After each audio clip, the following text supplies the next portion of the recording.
Hey, it's your old pal Lucid Stew again with another Dreams Streams breakdown. We're going to look at the Comic Sans stream on April 20th. Yes, I know it's from 3 months ago, but school got crazy and I haven't had time to do this lately. However, I have a month off now, so I'm catching up a little. Comic Sans is a project that Media Molecule put together over 52 hours during this year's Train Jam. Some of this will be repeat information, but frankly I need a little review anyway, so let's get to it.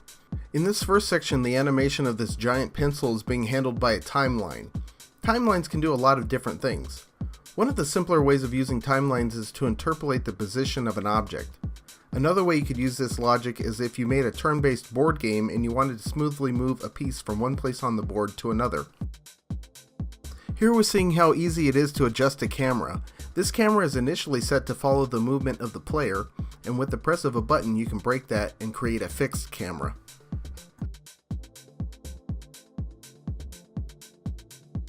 This is an example of a follower gadget.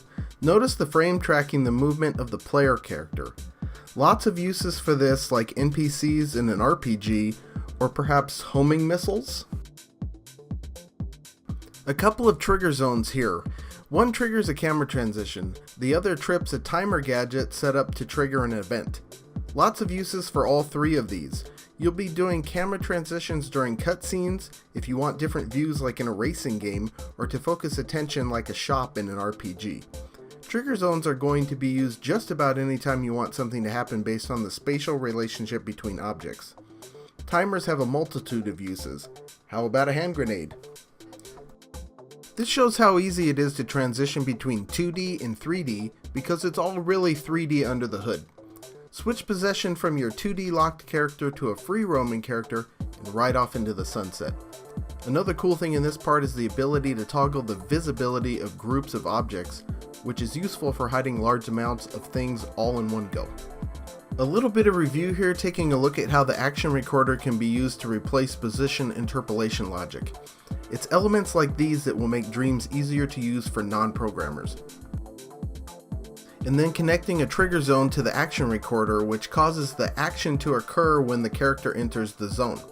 You can see how easy the logic gets. In order to accomplish this fairly complex sequence, all you need is to place the trigger zone, record the action, and then connect the two. The nice part though is that both of those elements have tons of options, so you can adjust it quite a bit.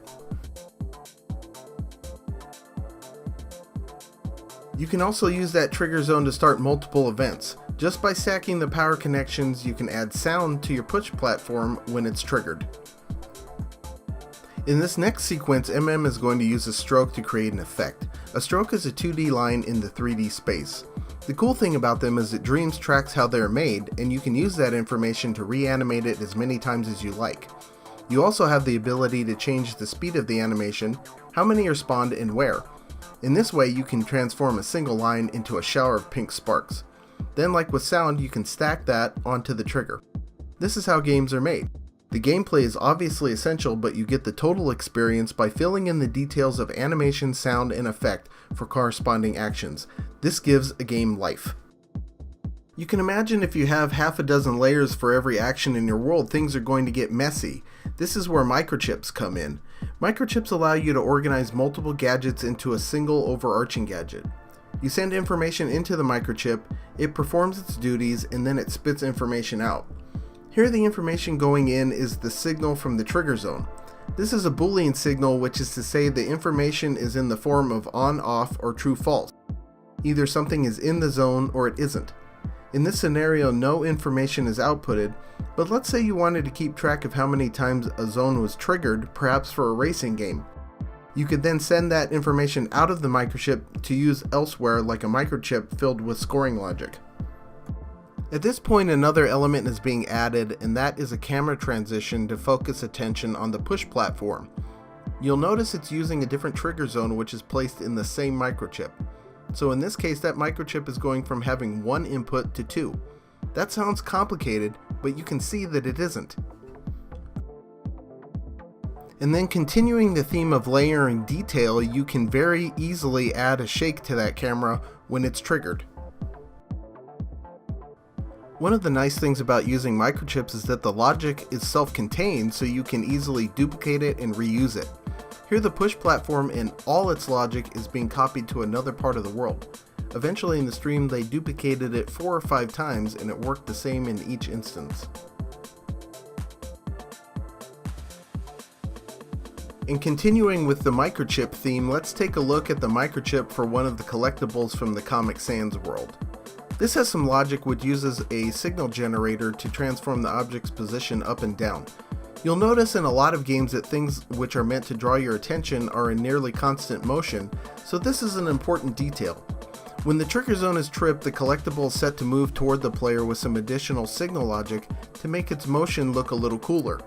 So overall, you get the idea of what it is that makes content shine.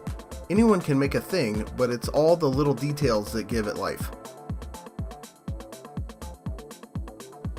And lastly, we get a look at the logic for the character in Comic Sans. There's a lot in there. You can see things get pretty complicated, and obviously there is a lot to learn. One thing I'll say from my experience over the last 4 years of trying to learn programming logic is that everyone is smart enough to learn this. There's a bit of a curve, and sometimes concepts can be difficult to understand, but with persistence it can be conquered. So if you're a novice and something like this intimidates you, just know that as long as you're dedicated to learning, you can do this.